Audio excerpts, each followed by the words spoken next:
The twin suns of the border planet sank low behind the jagged hills, casting long golden shadows over the dusty settlement known as Outpost 9.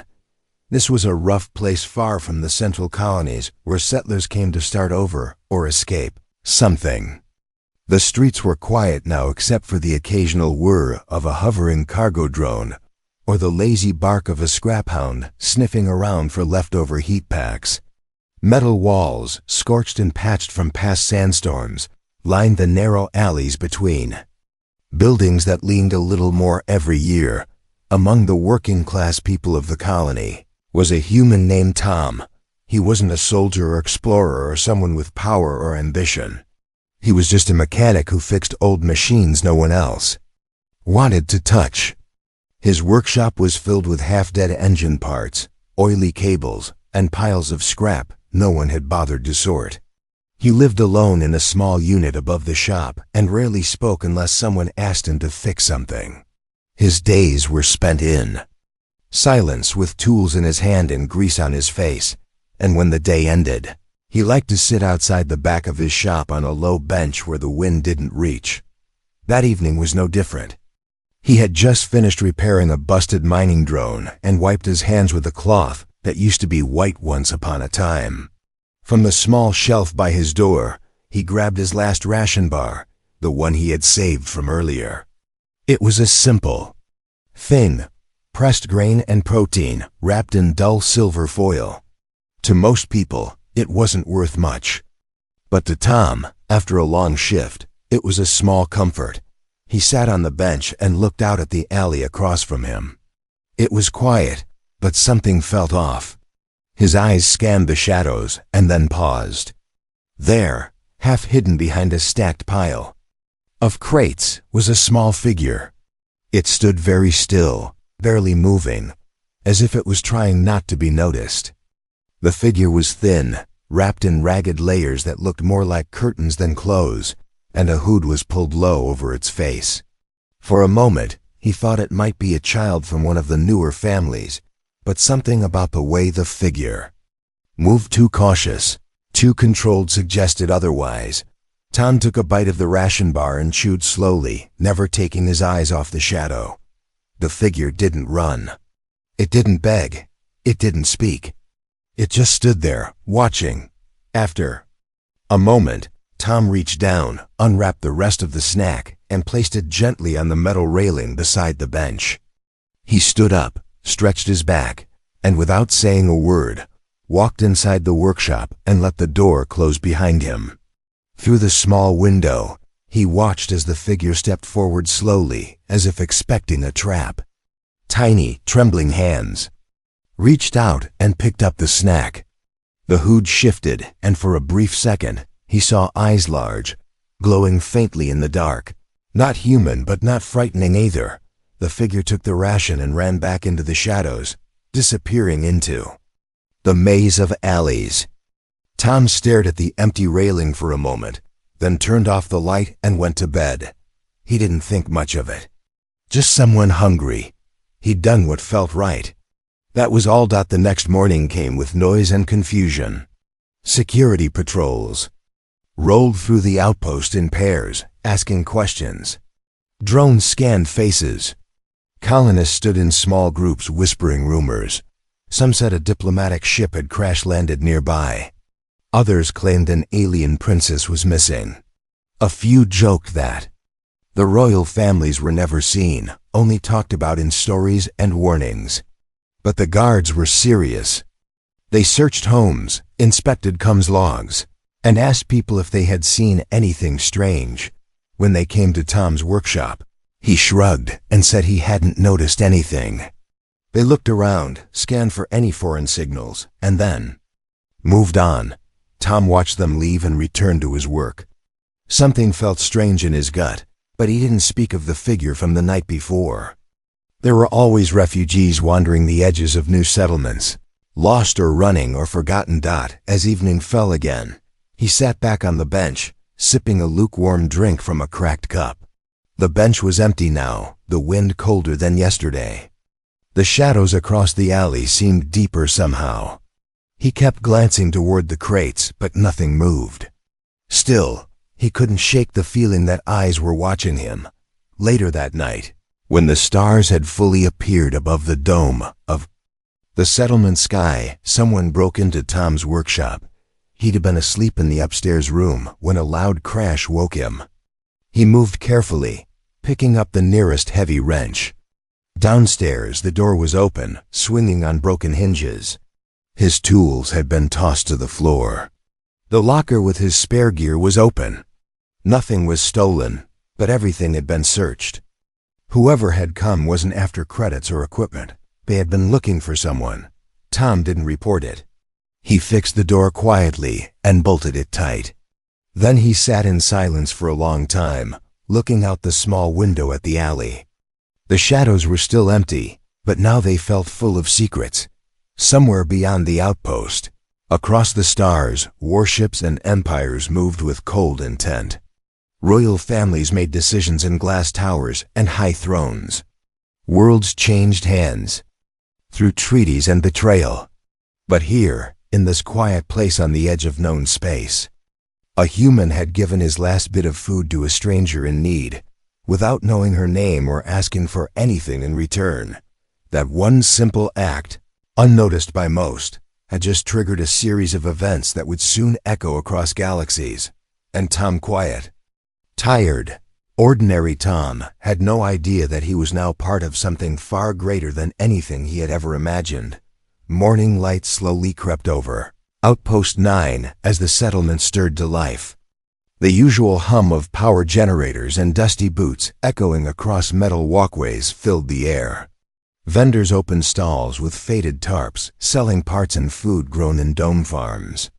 Cargo drones floated low above the streets, delivering supplies to miners and traders. Everything seemed as it should be, but beneath the surface, a strange tension gripped the colony. People whispered in low voices and looked over their shoulders as groups of uniformed guards patrolled the streets. These weren't the usual security workers from the colony council. These soldiers wore dark armor with smooth helmets that hid their faces. Their rifles hummed softly with charged energy. No one recognized their insignia, and no one dared ask who sent them. Tom watched from his workshop, wiping the grime off a damaged solar coil. His hands moved automatically, but his eyes followed the movements of the soldiers outside. They walked with purpose, scanning everyone, questioning people, taking notes on wrist consoles. The calm routine of the colony had been broken overnight. A large armored transport hovered over the landing pad near the outpost tower. It had arrived silently in the dark hours before dawn. No lights, no announcement. Only a handful of people saw it descend, and by morning it was surrounded by guards. Word spread quickly through the colony that someone important had come in secret. Some guessed it was a trade lord. Others thought it might be a military inspection. But a few quiet voices whispered a name that hadn't been spoken for generations: royalty. The idea sounded foolish to Tom. This was a frontier world. It barely had working plumbing, let alone royal visitors. The great houses of the galaxy ruled from marble palaces and orbiting cities far from this dusty place. Why would any of them come here? But the security presence was real. The fear in the air was real. Something was happening, and whatever it was, it had already reached his doorstep. He remembered the break-in from the night before. Nothing was taken, but the way the intruder had moved through his shop, the precision of the search, it had not been random. They were looking for someone. And in the back of his mind, the memory of the girl in the alley returned, the way she had looked at the snack bar, the quiet desperation in her hands, the strange glow of her eyes. He still hadn't told anyone about her. He didn't even know why. Later that day, 2 soldiers came to his workshop. They were calm but firm. They asked him questions. Had he seen anyone unusual in the area? Noticed any unknown signals? Spoken to any strangers recently? Tom answered honestly at first, said he kept to himself, said he hadn't noticed much. The older of the 2 glanced around the room, as if measuring every wall. Then the younger one showed him a holographic image from a small device. It flickered in the air, fuzzy low resolution, clearly pulled from a damaged recording. It showed a small figure wrapped in rags moving through the colony alleys. The shape was familiar, but the face was hidden. Tom looked at it carefully and shook his head. He said it could be anyone. There were always travelers, refugees, scavengers moving through. The guards seemed disappointed, but didn't press. They left a scanner behind on a small tripod, saying it was for colony safety. Tom knew it was to keep watch on his building. As soon as they left, he powered it down and tossed a thermal blanket over it. By evening, the outpost had changed. Drones flew slower and scanned longer. Civilians were told to remain in their zones. Work orders were suspended. Even the comms tower was locked down, its signal control deck guarded by 3 armored soldiers. The entire settlement had become a cage. Tom sat on the roof of his shop, drinking water from a cracked bottle, eyes scanning the sky. Stars were beginning to show, and the air had turned sharp with wind. He heard a faint clink from the alley below and tensed. He stood slowly, keeping his body low, and crept to the edge of the roof. Peering down, he saw movement near the crates. Again, a familiar figure crouched low, watching the street. It was her. She hadn't run far. Somehow she had stayed close, maybe hidden in the tunnels or inside an abandoned loader shell. She was watching the tower. That much was clear. Her hood was down now, and her skin shimmered faintly under the moonlight, a soft pale hue with faint glowing lines along her temples and neck. Her eyes were sharp and alert. She didn't look lost anymore. She looked focused. Driven. Tom climbed down the back ladder, making sure not to make noise. When he reached the alley, she was already backing away. Her arms were trembling, not from fear but from exhaustion. She hadn't eaten since the snack. She looked like she might fall. He raised his hand slowly and said he wasn't going to hurt her. She paused, looked around, then stepped forward just enough so he could see her clearly. Her voice was quiet when she spoke, soft but not weak. She said she needed help. Tom didn't ask who she was. He didn't ask why she was being hunted. Instead, he opened the door to his shop and motioned her inside. Once the door was shut behind them, he gave her water, offered a warm blanket, and set an old heater to low. She sat down near the wall, watching every corner of the room. She didn't tell him everything, not yet. But she said one thing before closing her eyes to rest. She said they had found her ship. They knew she was alive. And now they would never stop looking. Her voice cracked when she whispered the next words. She said she didn't think anyone would help her, but he had. And that changed everything. Tom sat beside the wall, arms resting on his knees, listening to the silence of the outpost beyond the steel walls. Something deep inside told him he was no longer just a mechanic. The moment he gave that snack away, the moment he welcomed her in his world had shifted. The shadows outside were no longer empty, and the galaxy was no longer far away. It was already here. The dim yellow lights of Tom's workshop flickered softly as night deepened outside. Silence wrapped the small space like a blanket. Old machines stood like silent guards in corners, and the heater hummed a steady rhythm that filled the background. The girl slept lightly at first, her breaths short and cautious, her hands clenched around the blanket he had given her. She didn't sleep like someone used to peace. She slept like someone used to running. Tom stayed nearby, but not too close.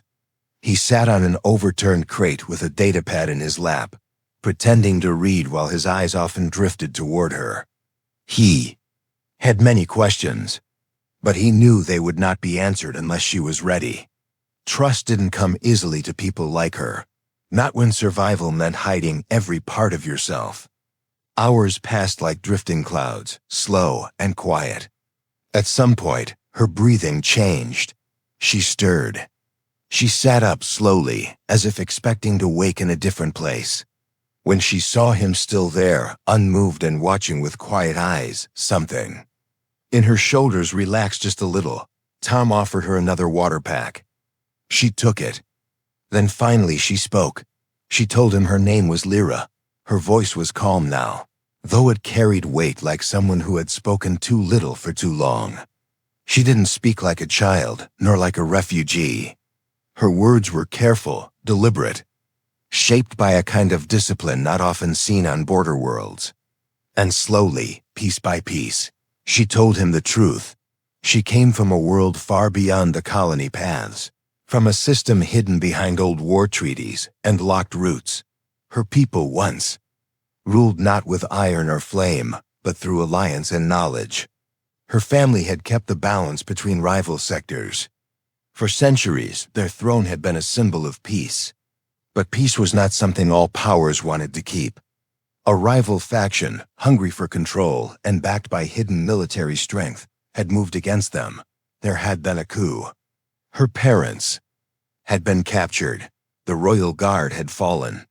She had been smuggled out by one loyal captain during the chaos, hidden inside a maintenance pod. It had taken them weeks to reach the edge of neutral space. But the ship had been tracked. The crash had been hard. She had escaped alone. She told Tom that the moment he handed her that ration bar, without asking her name or origin, he had done more than he understood. In her culture, giving food to someone in exile, especially in silence, was a sacred gesture. It meant more than kindness. It meant a vow. It meant protection. It meant that even if the stars fell, the giver would not turn away. Her people believed in ancient oaths. And now, so did she. Tom didn't say anything for a long time. He let her words sink in, let her story settle in his mind. Part of him wanted to doubt it. It sounded impossible, like a tale from old Earth. Books filled with honor and war and lost kingdoms. But he had seen the fear in her eyes. He had seen how the soldiers moved through the colony, searching with intensity. And he had seen the way she looked at the stars when she thought no one was watching. She was not lying. Of that, he was sure. Lyra stood up and walked toward the center of the workshop. She moved slowly, with the grace of someone raised to walk in halls where every step mattered. From under the layers of cloth around her arm, she pulled out a small device. It looked like a polished stone, smooth and black with a faint blue line circling its edge. She held it in both hands and activated it. The stone glowed softly, and a projection appeared in the air above it. It showed a seal. A royal crest Tom had never seen, but felt important even without understanding it. Symbols surrounded it, written in a language he couldn't read but recognized as old, elegant, and powerful. Below the seal appeared faces her family parents, advisors, guards. They looked noble, dressed in silver-blue robes and armor. And at the center of it all, a smaller image of Lyra herself, standing in royal dress beside an older woman who wore a crown of stars. Tom stared at the image, trying to connect the fragile girl before him with the figure in the projection. But slowly it made sense. Her posture, her words, her silence, it all fit together now. She was royalty, a hunted one. The last of her line, maybe. And somehow, by giving away a snack bar and opening a workshop door, he had stepped into something larger than anything he had ever imagined. She closed the projection and looked at him. Her voice was steady when she said she needed his help. Not just to hide, but to reach the Combs Tower in the colony center. It was the only place with a high enough signal to reach the outer systems. She believed there were still loyal ships out there waiting for her sign. But she couldn't get there alone. The guards were watching every movement. Anyone helping her would be in danger. Death or imprisonment would follow. She would understand if he said no. Tom didn't answer right away. He looked at his hands scarred, calloused, stained by years of machinery and metal. He thought about his life. It had been simple, quiet, safe, but also empty in ways he never spoke about. Now this girl, This princess or exile, or whatever she was, had stepped into his world like a storm wrapped in silence. She had asked him to help change fate itself. And deep down, something inside him whispered that maybe it was time to stop fixing broken parts and start protecting something that mattered. He looked at her and nodded. No big speech, no grand promise. Just a clear answer. Yes. Lyra looked away, just for a second, and when she looked back, her eyes were wet but proud. She told him the route they needed to take. A network of back alleys and tunnels under the colony. A shortcut through the old water system. And one final climb to the tower top. It would be dangerous. But it could be done. The workshop lights flickered again. Somewhere outside, a drone passed by with a low hum. The night was growing thin. The time for running was over. Now came the time to act. The air was colder than usual as Tom moved through the back lanes of Outpost 9, each step careful and soundless. The stars above the colony dome blinked like watchful eyes while the wind whispered secrets only machines could hear. Lights flickered overhead, some dim from neglect, some dark from quiet sabotage. Ahead of him, Lyra moved with silent determination. Her steps light and balanced, trained in ways he didn't understand but respected deeply. She didn't run fast or clumsily like someone afraid. She moved like someone with a purpose. They had left the workshop just before dawn. Too early for most settlers to be awake, too late for guards to expect movement. Tom carried a pack filled with gear, most of it common tools and components, but among them were small things Lyra said might help scramblers, smoke patches, signal blockers. She had learned to build with little. Royal blood did not mean soft hands. She had grown sharp. In exile. Their goal was the Combs Tower. It stood near the center of the colony, wrapped in steel panels and surrounded by barriers. Normally open to maintenance workers, now it was locked down, guarded, watched from above by drones. The only way in was below, through the abandoned water tunnels that ran under the old cargo yards. Few people used them now. The colony's systems had moved on, but Tom knew the layout. He had repaired the filters when he first arrived. He knew which hatches opened, and which paths still held enough light to travel safely. They reached the first hatch behind a forgotten recycling bay. Tom pried it open with a crowbar and helped Lyra through. The air inside was thick with damp metal and the smell of old rust. Pipes ran along the ceiling, dripping slowly into puddles that reflected their shadows. The tunnels twisted like roots. Narrow in places, low in others. More than once Tom had to duck or crawl. Lyra kept ahead, checking corners, placing quiet markers as they went. She knew how to move like prey in a hunter's world. As they moved deeper, the noise from above faded, replaced by the hum of old generators and distant echoes of water. At one point, they paused in a round chamber where the air seemed stiller. Lyra leaned against the wall, and Tom saw how pale her face had become. Her breathing was slower. The weight of hunger and stress was catching up with her. She had not eaten properly in days. Her limbs were light, but her steps were growing heavier. He gave her a nutrient vial from his pack. She drank slowly, gratefully. Then, without complaint, she stood and moved on. Time passed in strange ways underground. Minutes felt longer. Every sound stretched the nerves. Once they heard voices above, guards maybe, or search drones, but nothing came down. Eventually, they reached a broken ladder that led up into the lower service level of the tower.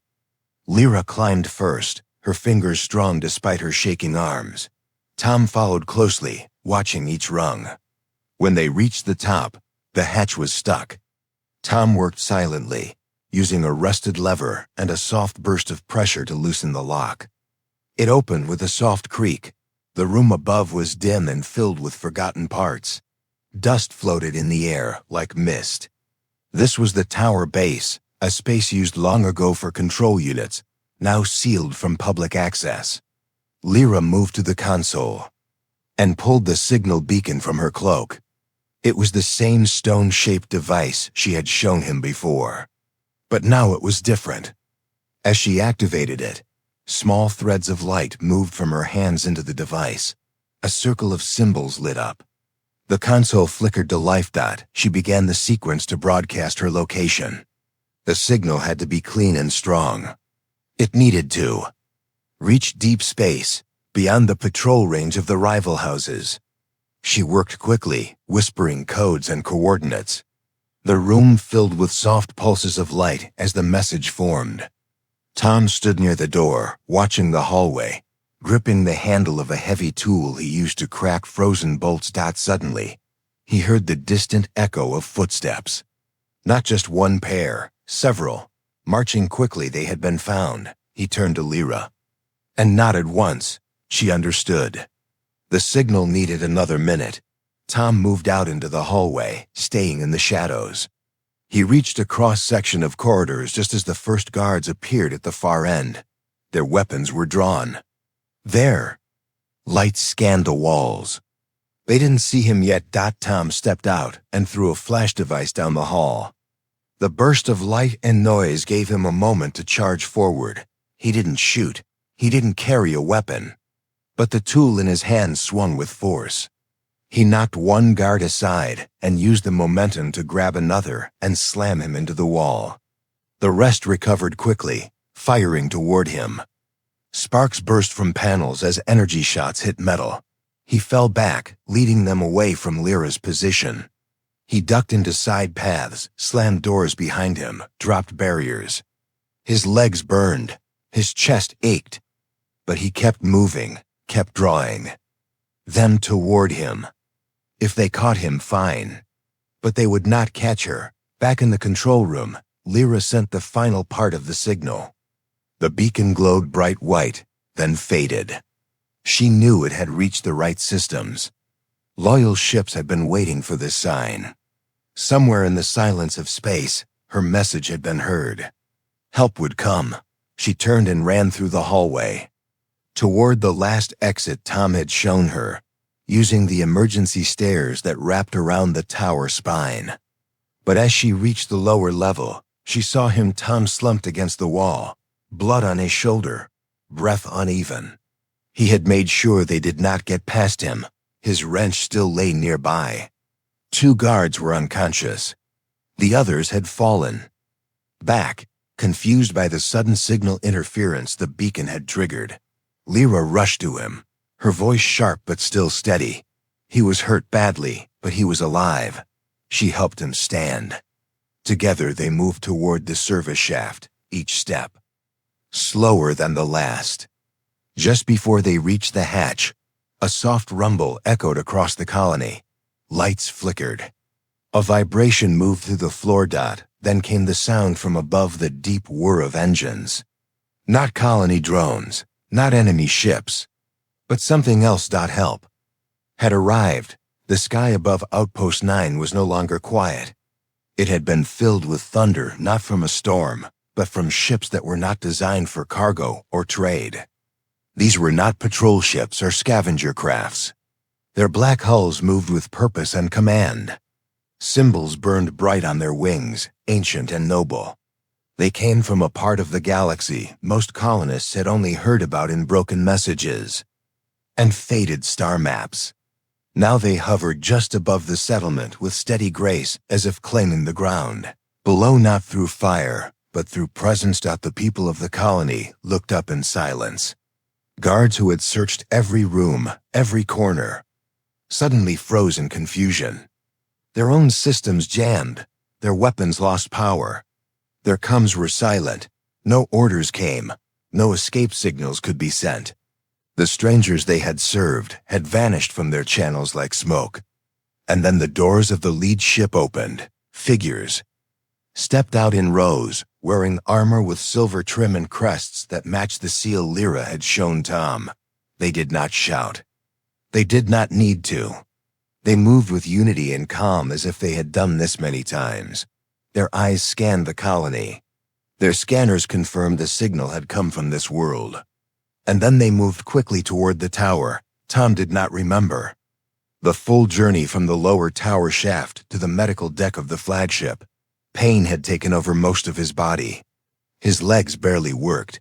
His left shoulder had been burned badly. He had lost more blood than he realized. Lyra had refused to leave him behind. She had pulled him through tunnels. She had called for help with codes only the loyal could understand. The moment the soldiers arrived, she had stepped forward and said his name first. She called him Protector. She called him the reason. She had survived. And when the medics rushed in with advanced equipment and soft lights, Tom felt his body go still. He let go of everything, the tools, the fear, the pain. And for the first time in what felt like a lifetime, he allowed someone else to take over. He closed his eyes as the world around him faded into soft sound and floating white light. Time passed without his knowledge. It could have been hours or days or more. When he finally opened his eyes, the light above him was soft blue, and the walls were too smooth to belong to the colony. Machines hummed around him, but their sound was gentle, not the sharp buzz of old generators. A smooth panel beside his bed displayed his name, his vitals, and a small symbol he didn't recognize. His body felt lighter, rested, and wrapped in warmth. Tom sat up slowly. His arm was healed. His shoulder was wrapped in a smart brace that adjusted with his movement. His burns were gone. His chest no longer hurt. He stood on his feet, surprised at how strong they felt. Before he could ask where he was, the door opened. Lyra stepped in, no longer wearing rags or cloaks. She walked with confidence, her head held high. Her clothing was ceremonial, lined with soft glowing threads and patterns that moved like waves. Her eyes still held the same focus, but now they were calm. She smiled when she saw him. Not a royal smile, not a public one, but a quiet one filled with truth. She told him they had arrived in a loyal sector beyond the control of her enemies. She told him the signal had reached the ones still loyal to her family, and that his actions had started the return of something long lost. Her name now echoed through command halls and war rooms. Her presence had revived unity in places where hope had died. And then she told him what she had done by law and tradition of her people. When a royal is saved by a foreign protector in the old way, a bond is formed, not of servitude, but of honor. Not a soldier, not a servant, but something far older. She had named Tom the first guardian of the crown. It was a title that came with rights and weight. He would never again be forgotten. His name would be carved into the records. He would have a place by her side, not behind it. He would speak in councils if he wished. He could return home or stay, but wherever he walked, no one would question why he was there. Tom stood in silence, trying to process it all. He had once lived above a workshop fixing broken machines and eating cold meals. Alone. He had never asked for anything beyond peace and a little quiet. Now he stood healed and honored in a place filled with light and purpose. He didn't feel like a hero, but he remembered the girl who had watched him from the shadows. He remembered her hands trembling as she took a single snack bar from the railing. He remembered not asking for her name because it didn't matter. Then he finally spoke and asked one simple question. What now? Lyra looked out the window where the stars drifted like rivers of silver. She said they would return one day to her world. She would reclaim what had been taken. But this time not as a symbol. This time with people beside her who knew what kindness meant. People like him. Until then, she said, the stars were open. The door behind them slid open once more. A corridor stretched ahead, lined with light. At the far end stood others waiting, dressed in a mix of royal armor and explorer gear. They turned as he approached and bowed slightly, not in formality, but in respect. Tom took one last breath and stepped forward.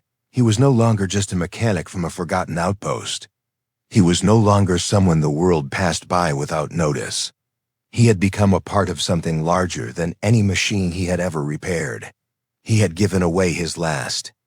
Snack without expecting anything in return. And now the stars themselves had answered. The end.